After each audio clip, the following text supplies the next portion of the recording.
var slæmt veður bara og það hríðarbylur, ég sé konu gangandi, greinilega með einhver böggur með ungabarn í fangi að berjast í hríð og þetta Jónarhraun.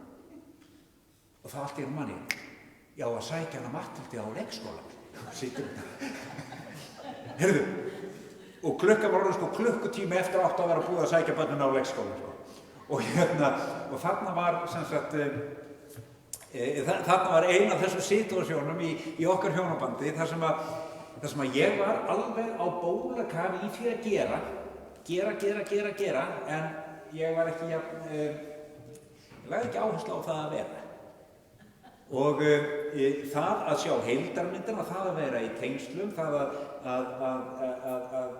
rækta og iðka tengslin og sjá heildarmynd, það var ekki minn sterka hlið. Nema það að rækta garðinn hjá öllum hinum, þannig að ég var á bólakafi alveg óskaplega elskaður fyrir það hvað ég var skyldurækinn sóknarprestur, en svo kem ég og skrúfa niður rúðana og segi, Jónu minn, komdu upp í bílinn. Og var svo brjáluð, hún braust áfram með krakkar alla leiðin upp á, og ansaði mér ekki og sótti barnið og hún með herkjum ég fjekkið inn í bílinn, hún var náttúrulega lengi að fyrirgefa með þetta. En þarna, þessi saga er ógleymanleg og þegar ég segi við hana, fíkur yfir hæðir og frostkaldan mel, muniði ljóðið, móðir með barnið, þetta var svo situasjón. Við getum hlegið þessu, en alveg eins og ég stundaði hugsanarlestur, þá var það þetta hjá Bjarna að gera í staðinn fyrir að vera. Og þú veist, hvað eru aðalatriði lífsins? Og svo man ég líka eftir því þegar við vorum að byrja sem bara okkar líf saman, að ég hafði það, hvað var að segja, veikleika í hjónabandinu, að ég náði ekki að klára að hreinsa hugan og leggja til hliðar það sem ég hefði upplifað í starfinu. Þannig ég var mjög gjarn að það þegar ég kom heim sem ung kona og ungur prestur að koma inn á heimili, stíga inn fyrir þröskuldina heimilinu og þegar ég sá skóna og úlpurnar og allt, þá var ég alveg brjáluð yfir umgengninni. Þegar að ástæðan var það að ég var með streitu á herðunum sem ég þurfti að afgreiða og ganga frá, sem að tilheyrði bara alls ekki þessari forstofu og alls ekki þessu fólki og þessu heimilislífi. Og ég man að þetta var eitthvað sem að ég þurfti að vinna mjög mikið með, vegna þess að þetta var vont að einhver streita sem ég var að lifa, sem þau var ekki að lifa, væri tekin og afhent inn fyrir þröskuldin. Og þetta mjög mikilvægt þegar maður bara í sínu lífi og starfi, að maður ber ekki streituna inn sem tilheyrir bara alls ekki þeim sem inn í húsinu búa. Mín aðferð hins vegar, hún var betur dulin. Ég svolítið stoltur af því. Ég áttaði mig á því mun seinna í lífinu. Það var í rauninni þegar ég loksins braut odd á oflæti mínu og fór sjálfur í 12 spora vinnu sem ég hafði haft mikið fyrir að sjá til þess að aðrir kæmust í þegar ég var sóknarprestur í Laugarneskirkju og sjá til þess að alltaf væri 12 spora starf. Fólk hefur svo gott af þessu, hugsaði ég. Ég hafði lesið bókina og litist vel á og fólk hafði mjög gott af þessu. Ég sá það einmitt. Fólk hafði mjög gott af þessu. Það kom gekk hnarreist og svona einhvern veginn vel inn í sjálfu sér út í vorið eftir að hafa unnið vel í 12 sporum heila vetur. En ég seldi sjálfum þögnum, nei, Bjarni, þú getur ekki farið að vera þarna, skilurðu, tala takmarkanir þínar við fólk. Ég var í vinnu við að vera viðeigandi. Þangað til ég loksins, lífið var byrjað að auðmýkja mig nógu mikið og ég áttaði mig á því, Bjarni, þú þarft að gera þetta. Og hættu þessum yfirdrepskap, farðu einmitt og gerðu þetta með fólki. Og svo byrjaði ég að vinna í 12 sporum. Og ég tók fyrstu önnina, þetta var svona hraðferð, tók fyrstu önnina og inn í þessari vinnu þá þarf maður að skrifa niður lista yfir svona reiðilista. Ég fann 6 einstaklinga sem ég gat viðurkennt fyrir sjálfum mér að ég væri reiður út í. Og lauk 12 spora vinnunni en fann að ég vildi taka aðra rennu í gegnum þessa vinnu. Fór aftur í hóp, hélt áfram að vinna. Þegar ég kom aftur að reiðilistanum, þá var ég komin í þau tengsl, þau öruggu tengsl við mínar óvelkomnu tilfinningar, en í stað þess að finna 6, þá fann ég 36. Einstaklinga og hópa og stofnanir sem ég fann djúpa reiði gagnvart. Og þegar ég fór að vinna með minni eigin reiði og átta mig á funksjón, bara hvernig reiðin stýrði mér, þá komst ég líka að því hvernig ég beitti henni. Hvernig ég fór að því að losna við hana. Ekki með því að æsa mig yfir skónum í andirinu, enga svona einfalda leið. Nei, ég fann guðrækilega leið, víðeigandi leið. Ég varð sérfræðingur í vonbrigðum. Ég bara varð fyrir svo miklu vonbrigðum með konuna mína, með börnum mín, bara með fólk. Þegar það einhvern veginn, þegar mér fannst vegið að mér, þá bara varð ég fyrir vonbrigðum.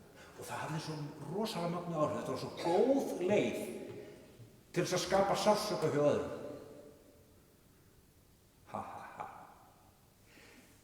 Kjarni vanvirkra samskipta liggur í því að taka eigin sársauka og dæla honum inn í nærliggjandi taugakerfi.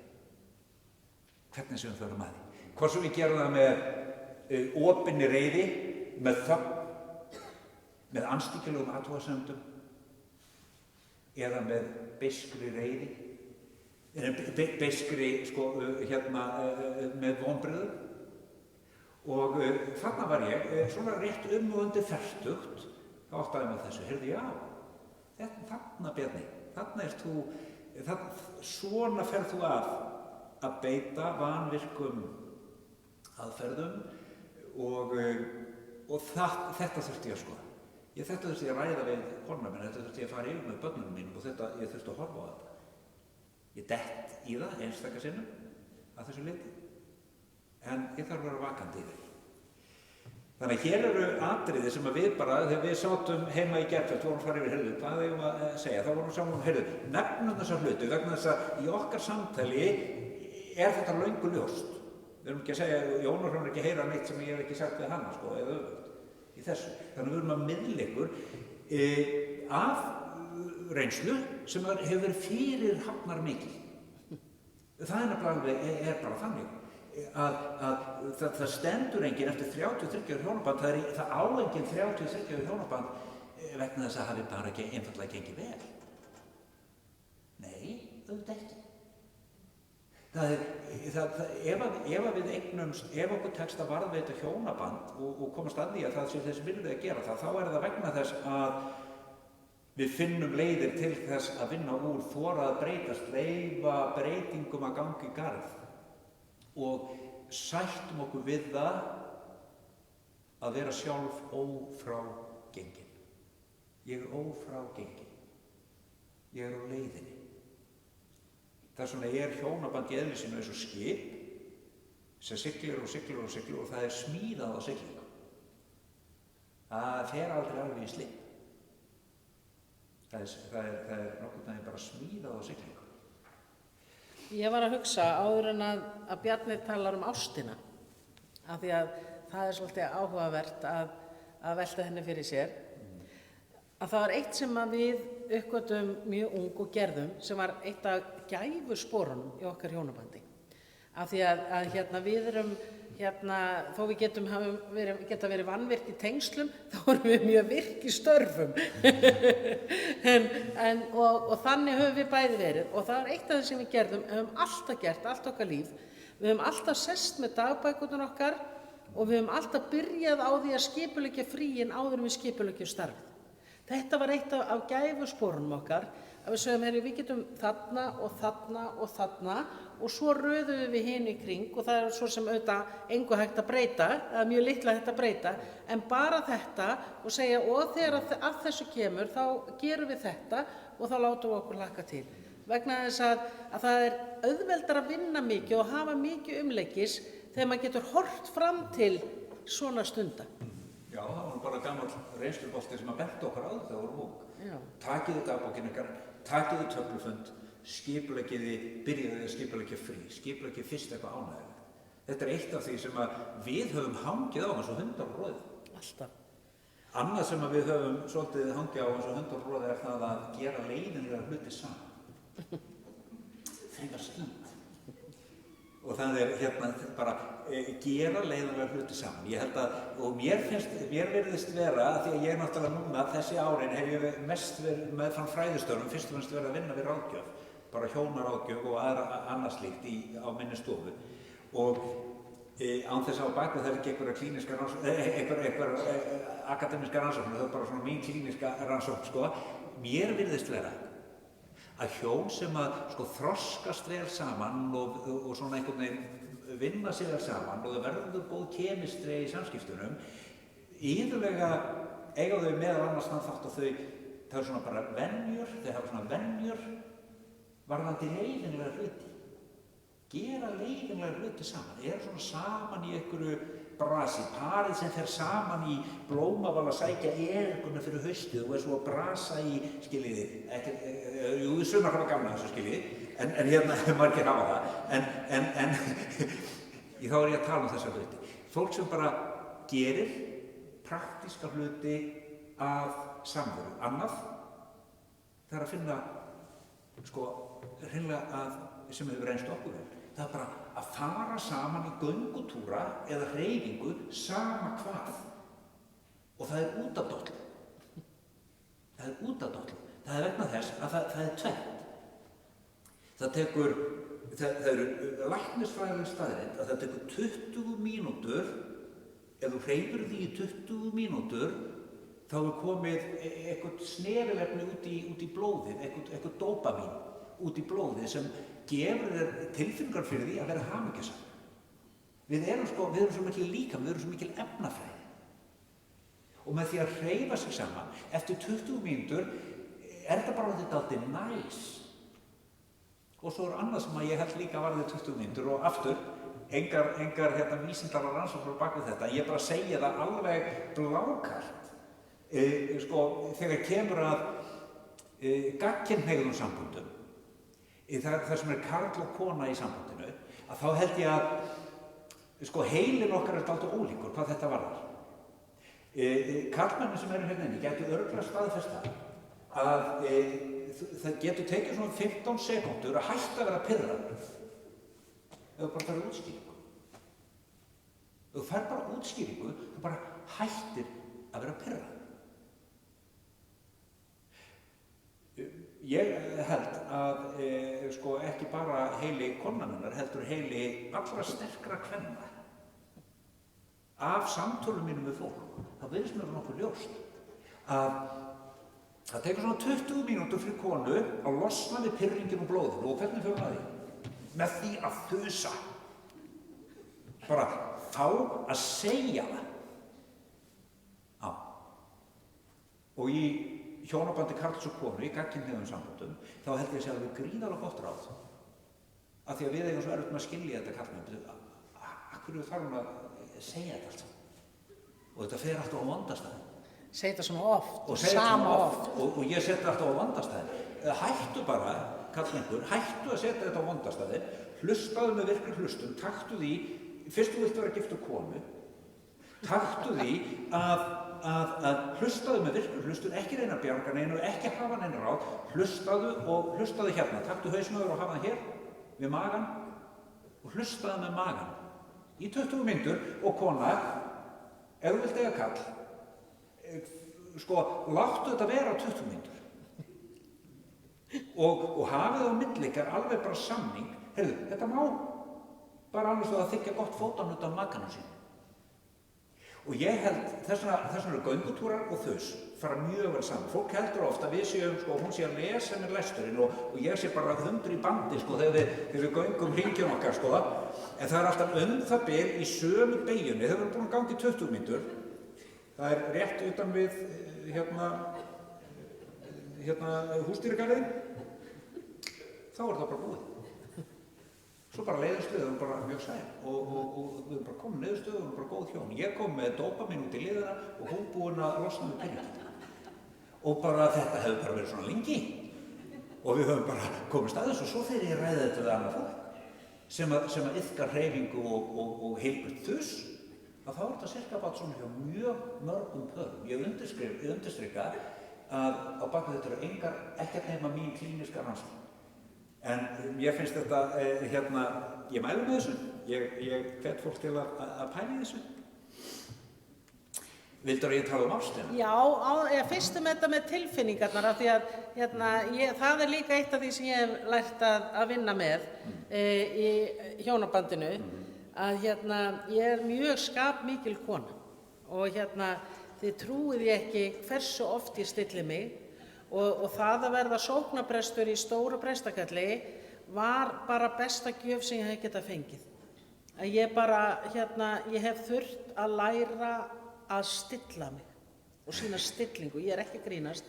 Þú veist, og það var, ég viðurkenni það alveg að þegar við vorum að byrja okkar samleið, þá fór ég ofta að háa sér.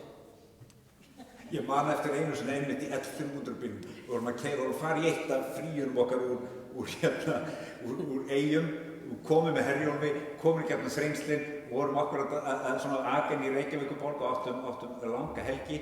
Börnin sátu aftur og ég hafði þau svona í speglinu og voru 3 aftur í sko og svo allt í einu bara búm, springur frúin og ég horfði á börnin, þau voru bara sallaróleg, bara von.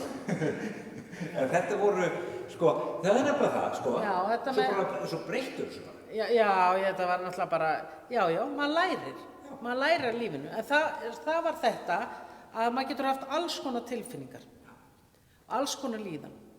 Og þetta að geta lærta að taka ekki tilfinningar sínar eins og ég gerði, vonbrigði eða hvað það var og ég átti svo erfitt með þetta sem við höfum verið að möndla með okkur og vinna með allt okkar hjónaband að komast að hver eru tilfinningar mínar og staði fyrir að henda þeim upp með öskrum eða háa það eða grýta því andlitið eða afhenda honum að því hann beri ábyrgð á því að þetta með það að ok, mér líður svona og þetta eru mínar tilfinningar og þær eru ekki réttar eða rangar og að maður skapi það traust og það samtal í hjónabandinu að maður geti sko lagt fram tilfinningar sínar. Þannig að þegar Bjarni upplifir vonbrigði að staði fyrir einhvern veginn að skila því þannig, já, ok, hann fullur vonbrigðum, já. Að segja bara, heyrðu, ég finn bara nú bara upplifir svo mikið vonbrigði, ég ætla bara að biðja þig að skoða það með mér. Ja. Og þú hefur stundum og þetta er rosaleg lausn í samskiptum. Af því það þarf maður ekki að skamma sín fyrir þessa tilfinningu og maður þarf ekki maður getur jafnvel sko kalla eftir því með sálufélaga að virða þær fyrir sér. Já. Ég held að, sko, og það er það sem við erum að segja og við áttum okkur á og það var svo mikils virði fyrir okkur. Það tók, sko, allt í einu var ekki sami núningur og ekki sama fyrirhöfnin af lífinu þegar Jónar Hrönn tók ábyrgð á sér, ég tók ábyrgð á mér með það einmitt að beita ekki vonbrigðunum mínum með kaldri beiskju. Vegna þess að það er þannig og aftur í gagnkynhneigðum samböndum, sko ef að karl og kona ætla í störukeppni, sérstaklega svona og eftir 50, ef fólk sem er komast að langt í lífi ætlar í störukeppni það, hvort okkar þolir meiri óhamingju hérna. Sko, karlmaðurinn vinnur. Hann vinnur í þessari kenndu störukeppni. Og þess vegna verður, sko, og þetta er svo leið, það er eins og sagt á gömlu hjónum, þeim entist ekki aldur til að refsa hvort öðru. Sko, og það er hræðilegt að lifa í refsandi samskiptum. Það er sem að fólk fer lúpp eftir lúppu, það byrjar að safnast upp spenna og gagnkvæmar móðganir, gagnkvæm óánægja, gagnkvæmar ásakanir og það magnast spennan og svo springur alltaf með einhverjum með sama hætti og svo kemur löng þögn til þess að vinna úr þannig að fólk loksins getur nálgast að þau eru orðin svo uppgefin. Þetta er mjög vond uppskrift af samskiptum. Þá erum við farin að elska með því að meiða.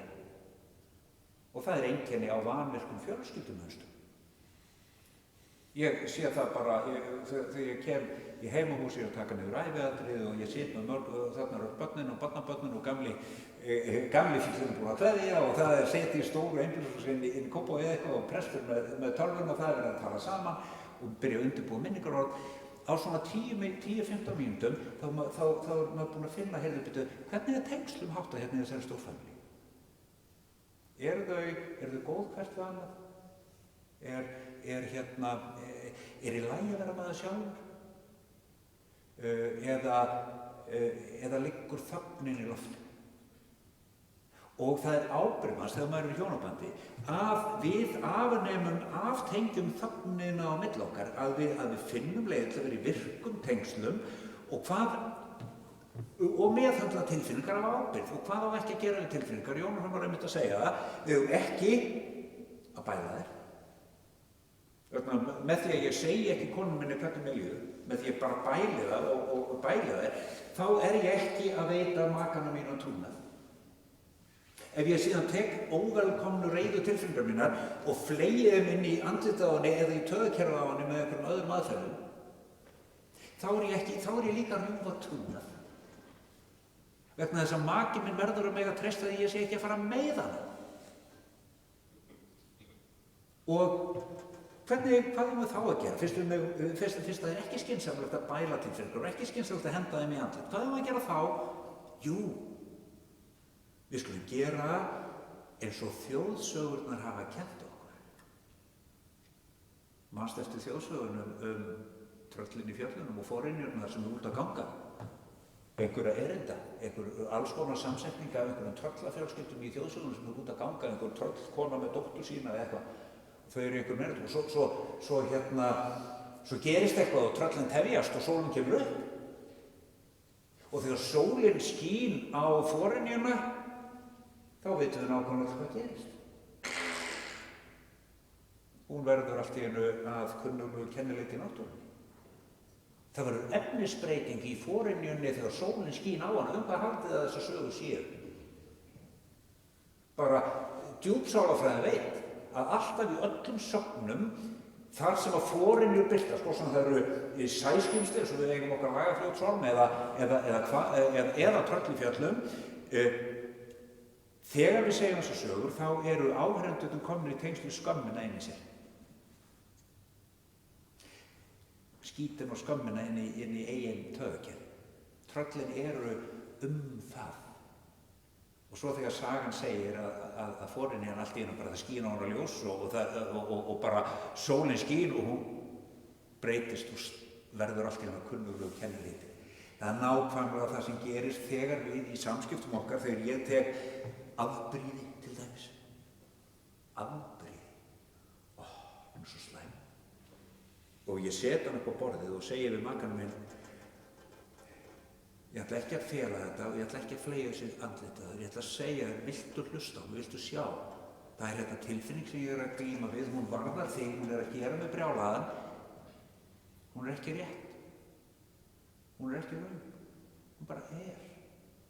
Má ég sýna þér hana? Ég lofa að fleygja hann ekki andlitaður. Viltu sýna mig þann trúnað að horfa? Og svo þegar tilfinningin er komið þarna upp, þá gerist nákvæmlega það sem segir í þjóðsögunum. Það verður efnisbreyting í skömminni. Skömmin, þetta fljótandi, hræðilega, vonda, óvelkomna tilfinningi fyrir því að vera einhvern veginn lélegur, vera einhvern veginn drasl, vera einhvern veginn ekki nóg. Ég seta loksins upp og það leikur það súrefni og ljós. Allt í einu byrjar skömmin í lífinu mínu að verða að kunnuglegu kennileiti og það er í lagi. Hjón sem til dæmis komast í gegnum framhjáhald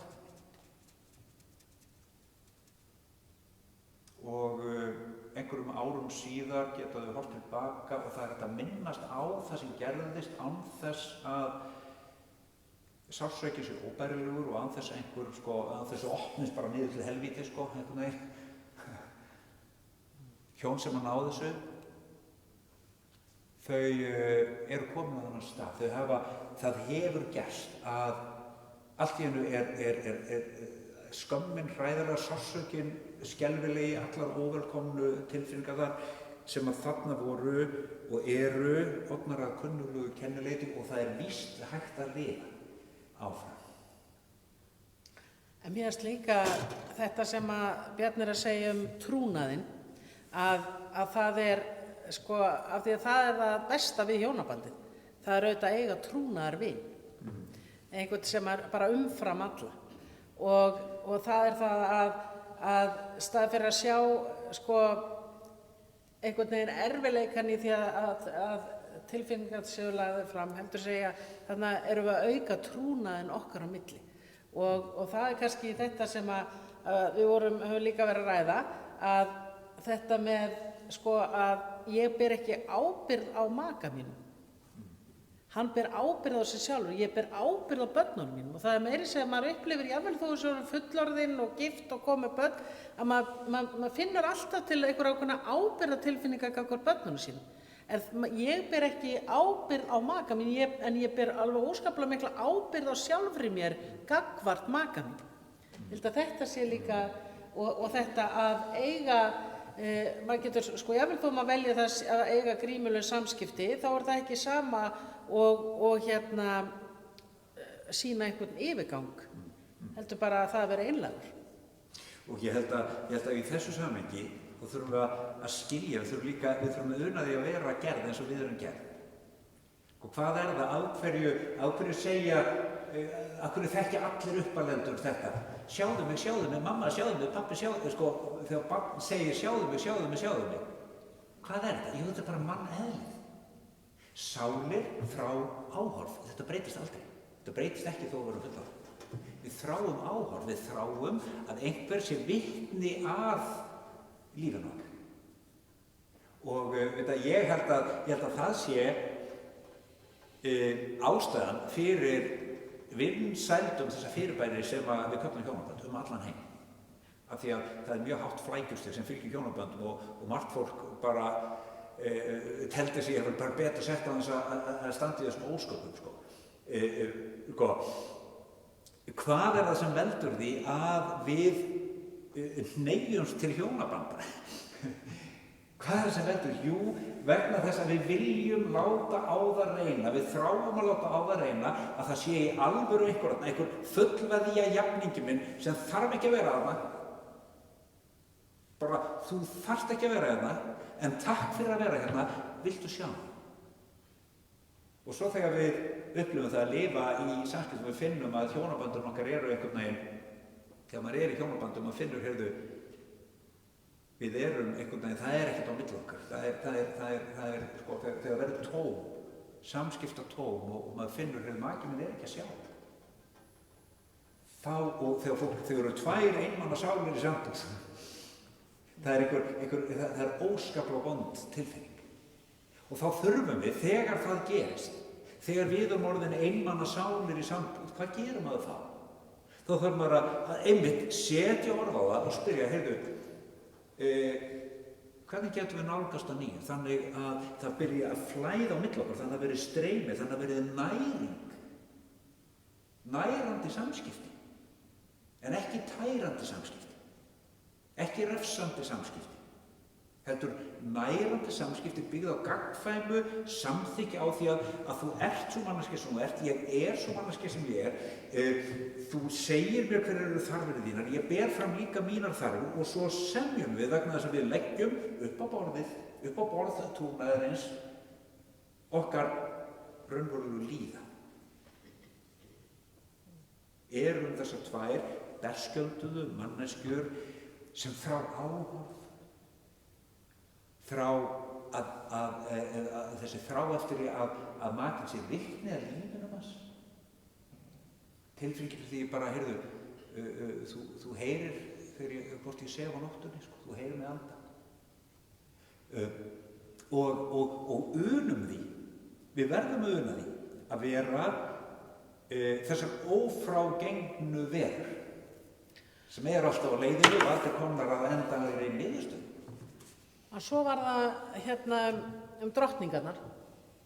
Ha? Drottningarnar. Já. Heyrðu, drottningarnar. Sko, veitu þið hvað?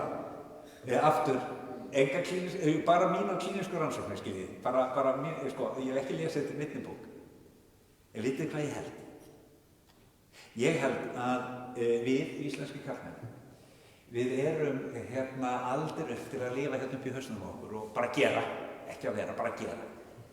Og áður hef ég sagt, sko, margir hafa heyrt mig segja sögun af gaurnum sem er með mér í 9. bekk í Langholtsskóla, sko, eini gaurinn sem kom með bringuhár í 9. bekk og við bara litum eftir hans, það var svo mikið karlmenni og svo kom hann, svo snjór og hann kom gangandi aftur og aftur, ég bara man þessa senu þegar hann kom gangandi inn á skólalóðina á morgnana og var alltaf með snjó í höndunum og svo sýndi hann með höndunum og alveg bólgin af klaka sem hann hafði borið allarlega frá Glæsibæ og alla álfeiman og inn á skólalóðina og sagði alltaf sömu setningu, ég finn ekkert.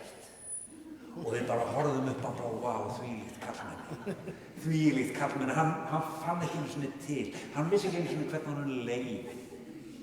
Og það er mjög líklegt, nú erum við hér karlmenn á ýmsum aldri, það er mjög líklegt að við höfum allir fengið þessi skilaboð, ef þú ætlar að vera rík, ekki gleyma þú deyr. Ekki gleyma þú deyr. Þú ert á endanum alltaf bara a man has to do what a man has to do og svo ertu og þannig gerist að við festumst í því ef ég ætla að standa mig þá eru ofboðslega duglegur að gera en það er svona kvinnasak enda voru konurnar sem hér sitja klárlega aldar upp með því viðhorfi heyrðu þú ert kona hlutverk þitt sem konu að vera í tengslum við tilfinningarnar þinnar. Þú átt að þekka tilfinningarnar og þú berð líka ábyrgð á því að öll tengsl séu góð og ef þú stofnar til heimils þá berð þú ábyrgð á hvort þetta virkar eða virkar ekki. Ef sambandið gengur ekki upp þá var hann bara óánægður. Þetta er auðvitað sett mjög votinn en og svo gerist það mjög gjarnan í sambandi fólks þegar fólk komið svolítið vel inn í lífið og það búið að bara ryðjast áfram hana og bólakafi að gera og konan löngu orðin sko tilfinning og nú er ég alltaf að tala gagnkynhneigð samband. Ég bara tek það fram, ég er mest að tala það hér, ég er best vit á því. Og íslenska konan sem er svona vananærð í sambandinu og upplifir bara, heyrðu, já, ég var kall og hann sýnir mér aldrei sóma.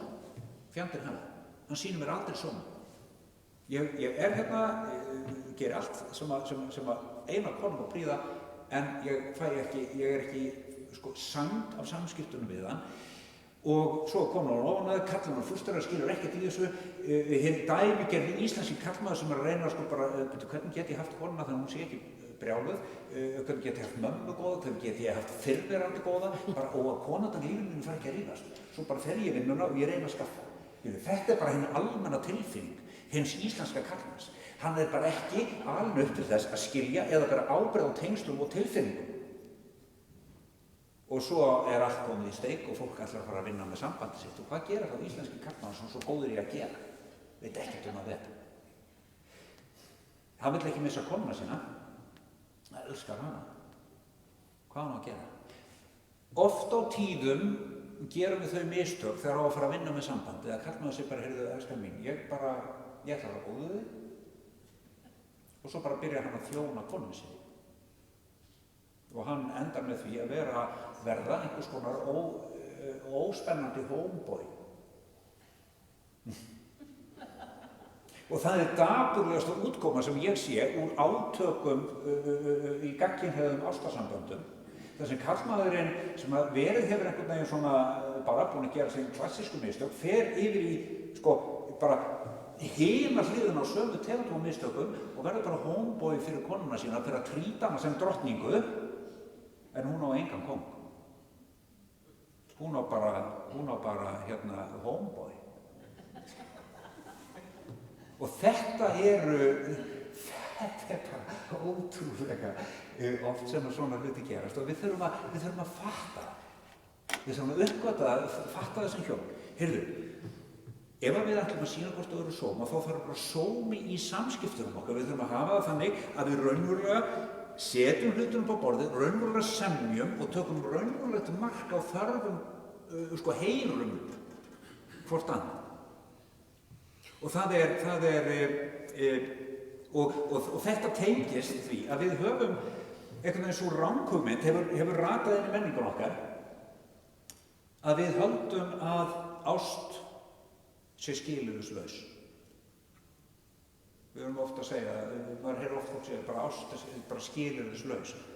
Já, ef barnið þetta að ræða, við myndum gefa innigrunur okkur og útlimina ef við þurftum að bjarga lífum barnan okkar. En ég elska ekki jólufrön án skilyrða, ég gera það ekki. Ég elska hana að uppfylltum sanngjörnum skilyrðum. Hún elskar mig að uppfylltum sanngjörnum skilyrðum.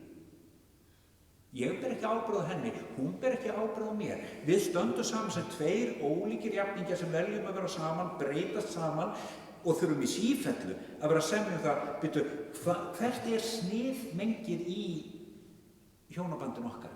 Hvað það sem við semjum Það tekur breytingum. Og það kostar átök, það kostar samtal, það kostar það að ganga í sjálfan sig, þekkja sjálfan sig. Og sætta una því sem sagt að vera ófrágengin. Og þarna þjáist gríðarlega margt fólk. Hugmyndin og meira segja þetta er gert rosalega trúarlegt með því að við höfum talað agape og eros. Og sagt að agape, það ást Guðs, eros er ástin sem girnist. Og það sé, hinn æðsta ást sé það að elska skilyrðislaust eins og Guð. Nei, ég elska ekki hjónaband eins og Guð elskar hana. Ég gera það ekki. Ég vil ekki lifa í hjónabandi þar sem að kona mín elskar mig eins og Guð elskar mig. Nei, ég vil það ekki.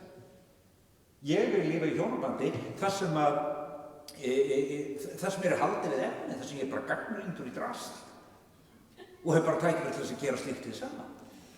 Og við getum bara komið stæði hér út og hvað gengur þetta hér og við getum raunverulega spurt okkur spurningarnar, ætlum við að verða gömul saman?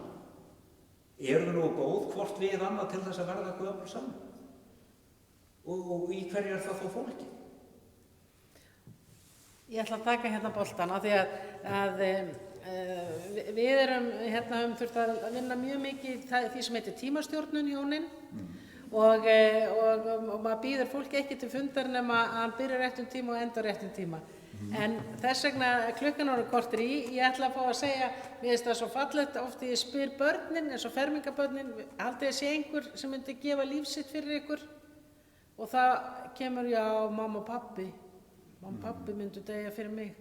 En ég er ekkert viss ég sæti við fullarsala hjónum, ég segi skiljið, auðvitað það bara þannig, maður elskar börnin sem skilyrðislaust og en maður elskar maka sem með skilyrðum og það er líka gott.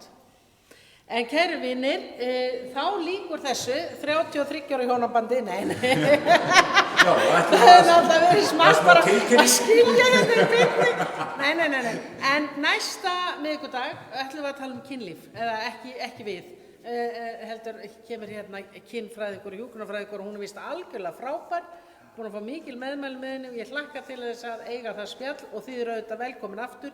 Við myndum náttúrulega bjóða upp á eitthvað hérna af því það er svona eðli okkar að bjóða upp á eitthvað en í ljósi COVID þá sitjum við dreift og allir borða bara heima hjá sér. En innilega þakki fyrir samveruna. Takk.